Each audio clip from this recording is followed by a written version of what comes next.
Čat kamoši, moji milí gastromaniaci.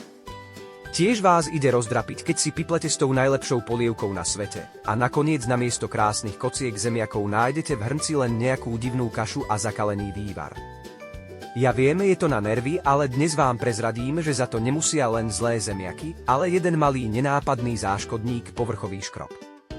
Takže sa hoďte do pohody, lebo dnes vás naučím, ako mať tie zemiaky v polievke vždycky ako zo žurnálu. Čo budeme potrebovať? No hlavne poriadne zemiaky a jednu obyčajnú misku so studenou vodou, to je celá veda. Tak poďme na to, kamoš, šupneme tie zemiaky na dosku a nakrájame ich na kocky.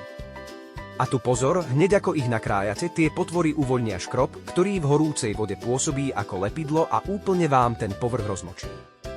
Preto tie nakrájané kocky okamžite šupnite do misky so studenou vodou.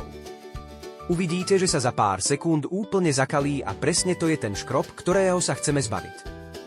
Teraz to prepláchnite aspoň 2 alebo 3 krát, kým tá voda nebude skoro úplne čistá. Ale bacha, nemáčajte ich tam pol hodinu, stačí im takých 40 sekúnd, aby neboli zbytočne vodnaté.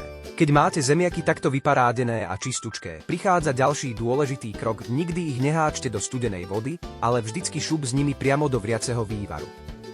Ten teplotný šok ich krásne zatvorí, takže si zachovajú ten svoj parádny tvar a vo vnútri budú mekučké ako obláčik. A kamoši, mám tu pre vás ešte jeden môj špeciálny trik, hlavne ak robíte nejakú kyslú polievku, napríklad šošovicovú alebo fazuľovú.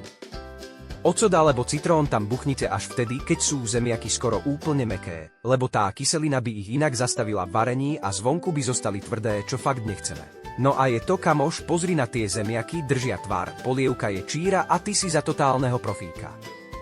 Podávaj to s láskou a uvidíš, že všetci budú pýtať recept. Si proste jednotka a nezabudni sa s tou svojou parádnou polievkou pochváliť na Instagrame alebo Facebooku. Všetky tieto vychytávky a kopec ďalších receptov na vás čakajú na gastromaniak.com.